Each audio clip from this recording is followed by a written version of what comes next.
Կիևում Ադրբեջանի դեսպանատանը հասցված վնասն Ուկրաինայի հակաօդային պաշտպանության համակարգերի ոչ պատշաճ աշխատանքի արդյունքն է, հայտնել է Ռուսաստանի փոխարտգործնախարարը Մոսկվայում Ադրբեջանի դեսպանի հետ հանդիպմանը։ Հիշեցնենք, որ օրեր առաջ Ռուսաստանն Ուկրաինայի դեմ հարյուրավոր անօդաչու թռչող սարքեր եւ հրթիռներ է օգտագործել, որոնց հետևանքով մեծ վնաս է կրել նաեւ Ադրբեջանի դեսպանատունը։ Ալիևը դատապարտել էր հարվածը եւ նշել, որ սա առաջին դեպքը չէ, երբ ռուսները թիրախավորում են դեսպանատան շենքը եւ Ադրբեջանի հետ կապված այլ օբյեկտներ։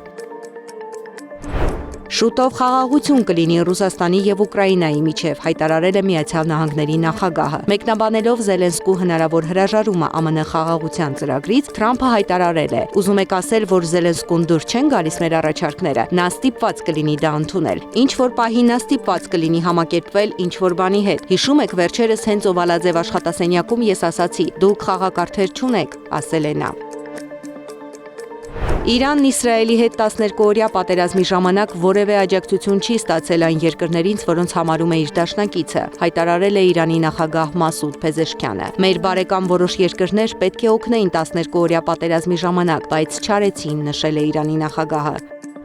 Ռուսաստանը ցանկանում է թուլացնել Լեհաստանին, քանի որ այն չափազանց ուժեղ է, հայտարարել է Լեհաստանի վարչապետ Դոնալդ Տուսկը։ Ռուսաստանը ցանկանում է թուլացնել մեզ ցանկացած գնով, քանի որ Լեհաստանն այսօր չափազանց ուժեղ է անմիջական հարձակման համար, ասել է նա։ Լեհաստանի կառավարության ղեկավարի խոսքով Մոսկվայի ռազմավարությունը հստակ է եւ նրա նպատակն է Եվրոպայի, Ուկրաինայի եւ ամենից առաջ հենց լեհերի դեմ հանել Լեհաստանին։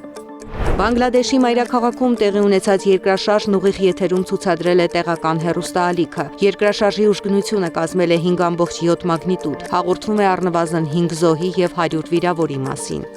Հնդկական Թեջաս կործանիչը վթարի են ենթարկվել Դուբայի ավիաշոուի ժամանակ։ Վթարը տեղի է ունեցել ցուցադրական թռիչքի ժամանակ։ Օդաչուն մահացել է։ Չինական ռոբոտը համաշխարհային ռեկորդ է սահմանել առանց կանգ առնելու քայլելով 106 կիլոմետր։ Այս նվաճումը գրանցվել է Գինեսի ռեկորդների գրքում։ Զարա Սարգսյան, Անդրանիկ Մանսուրյան, ABC Media։